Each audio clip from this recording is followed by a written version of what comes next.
Welcome back to Let's Talk Chatter That Matters. We hope you're excited for the next few weeks, as our entire team will give you a deeper look into domestic violence and what it may or may not look like. Today, our team will be discussing domestic violence and toxic families, as well as how our community handles hearing about domestic violence. Today, we have Bibi Khan, Sadaf Patel, Raazia Nathani, and Saira Waheed, who are all domestic violence caseworkers for An-Nisa. So, let's get right into it.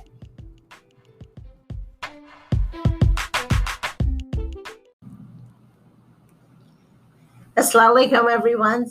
My name is Bibi Khan, and today we are here to talk about an exciting and interesting topic: domestic violence and toxic behavior.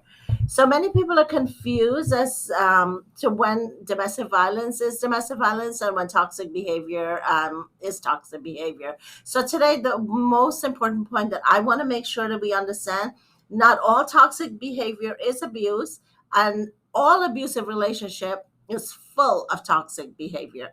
So we want to clarify a lot of things with you and be able to share a lot of interesting points here. So domestic violence is all about controlling the victim, whereas toxicity is really about, when we say people are full of themselves, that's exactly what we look at it as. Those are the people that want to have like the last say in everything. They want to just, smush you apart and your opinions, and they just want to have the lead on everything that goes on. So we have a hopeful team here and we'll discuss different parts. So I'll go ahead and pass it off to someone else. Assalamu alaikum. My name is Sadaf. So, Bibi, you know what? I understand what you're saying. Like, they think they're too full of themselves.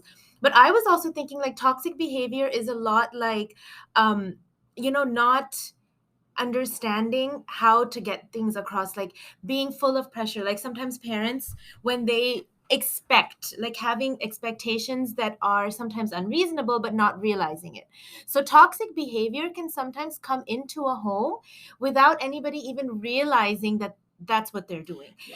Like when they're telling their kids, you have to get these grades, you have to do this, and those kids don't even want to come home.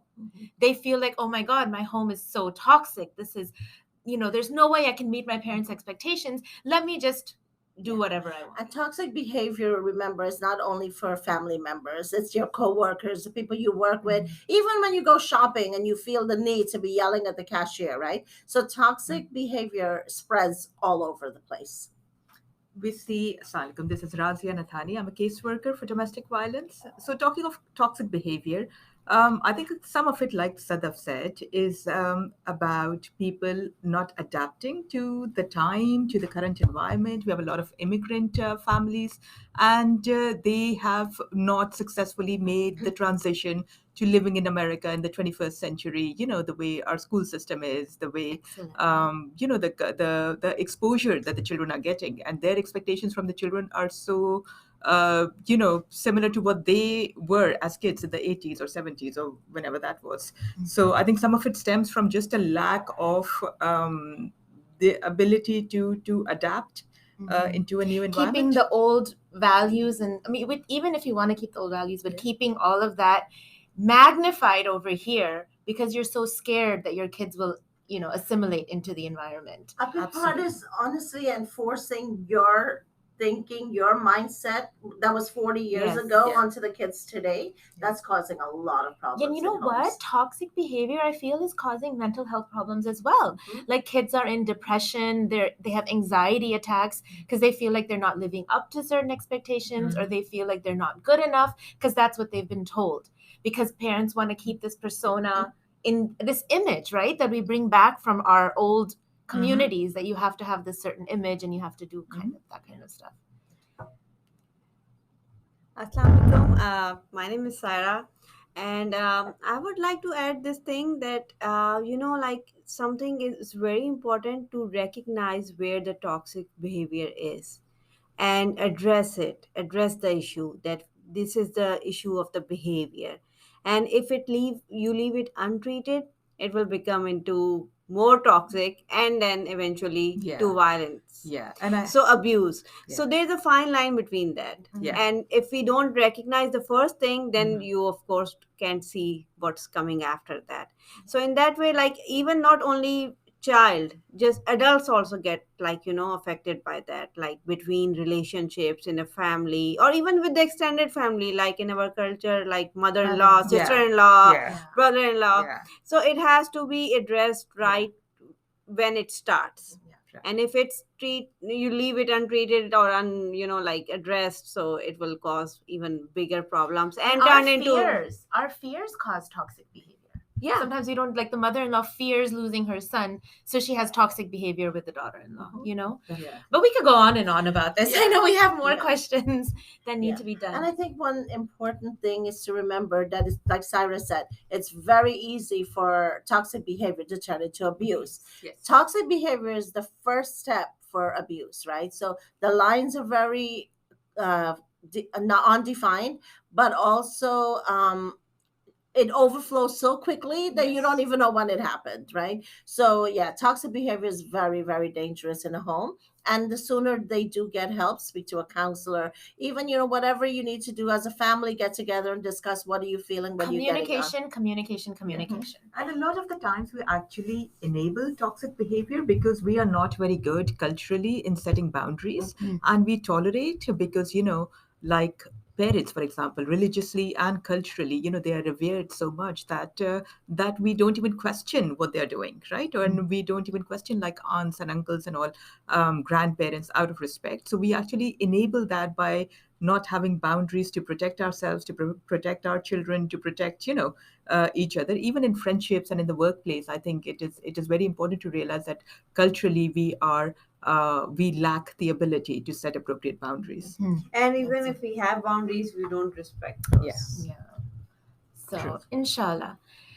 But next, what's the next question? So I suppose we talk a little bit about domestic violence now, right? So where does toxic behavior end and actual abuse and Yes, I think we have kind of educated the community a lot on domestic violence. And honestly, domestic violence is one simple word, control. It's all about control. So when we talk about toxic family, it's the need to be heard, but domestic violence is the need to control.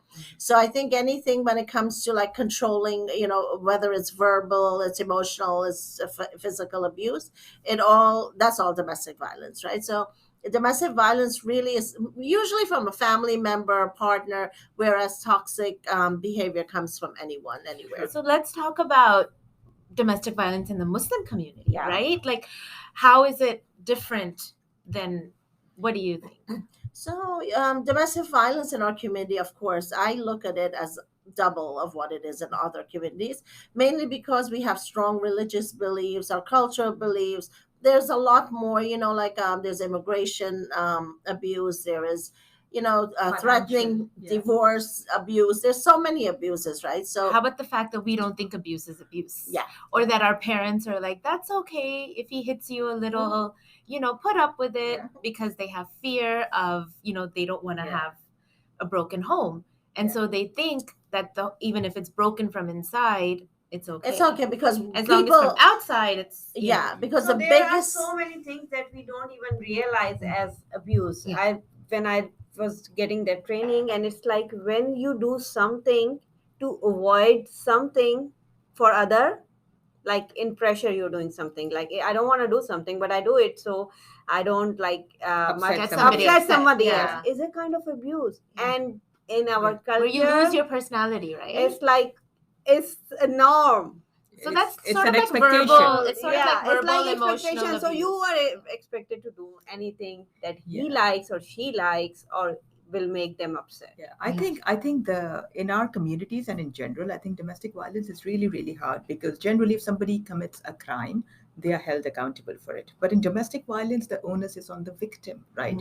So the family honor, for example, the victim is seen to have violated that, right? The victim is seen to have compromise the name of the family or the honor or the future of the children, even though the victim is not responsible, right? It is the abuser who's actually causing it. But socially, we there is the all this pressure goes to, I mean, you don't see it in any other crime, right? If somebody Yeah. robs a bank, they are accountable. If somebody kills somebody, they are accountable. But in domestic violence, unfortunately, all of it falls on the victim. Yeah. So it's like a double, sort of abuse, one from somebody that they have loved and trusted, and the other from the community at large. Yeah. Yeah, and it's a felony. What people Yeah, don't realize yeah. that it like, if you call the police, it's a felony. Yeah, continuous violence is Yeah. definitely a felony now. And if someone is pregnant and they're being abused, that is definitely a felony now. One of the important thing that our communities has to stop doing is, what are people going to think? Okay. Yes. Your daughter-in-law, your son-in-law, whoever is being abused at home, but you are just concerned about what people are doing outside, and you will allow them to be tortured, allow them to be abused. That's not okay. We Okay? forget that Allah subhanahu wa ta'ala is watching too, right? It's all about what people think.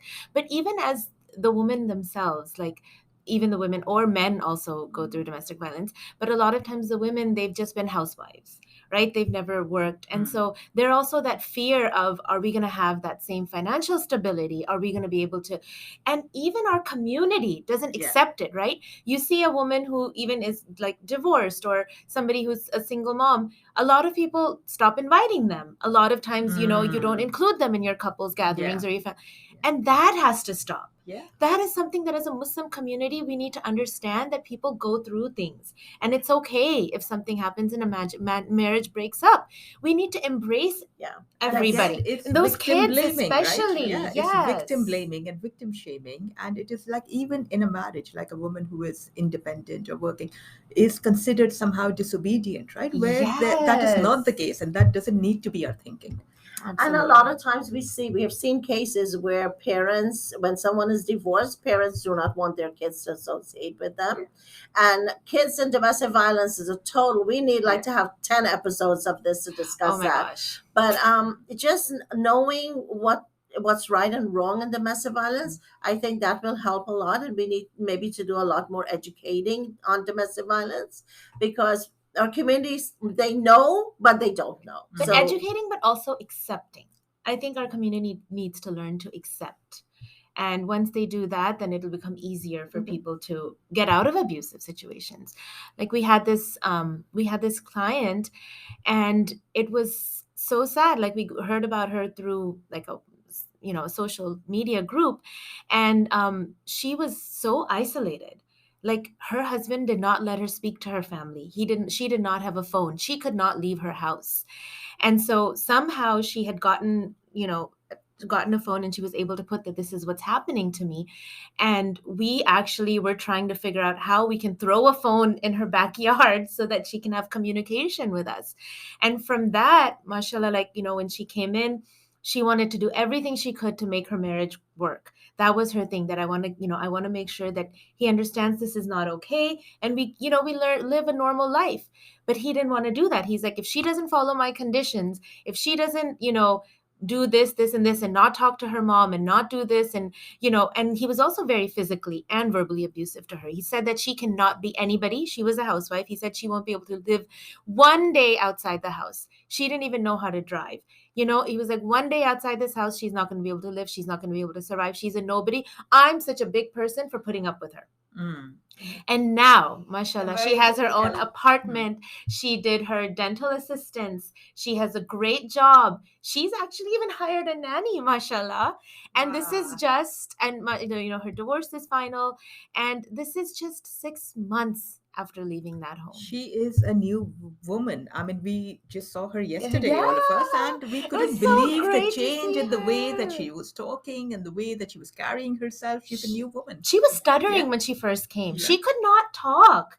And also just imagine the effect that, it will have on her children, right? Her daughter was so much happier. Her daughter was smiling. Otherwise, she was always crying, Yeah. So, mashallah. So those are important things. So I think one of the messages that we want to share with everyone is, look, when you see there are difficulties, it starts as toxic behavior. Get help before it becomes abuse, before it becomes domestic violence, because sometimes it is too late by the time you get a handle on it. And one thing I want to say before I leave is that people can change. If you talk to them, you get professional help, you get couples counseling, you talk to your kids. People can change. Don't ever think that, oh my God, I have to live in this situation. This is my nasib. This is like, my fate. No. You can make that change, and you can make a difference in your own life. There is always hope. There's always hope. Yes, and definitely we're here to help with that. We have a full team of caseworkers, counselors at An-Nisa. And if you need help, we're here. Our first goal is try to save the marriages, try to save families. So what I would want you to do is please give us a call. Our helpline number is 832-324-9111. And we're always here to help, whether it's just advising, whether it's educating. Whatever need you may have, we're here to help you.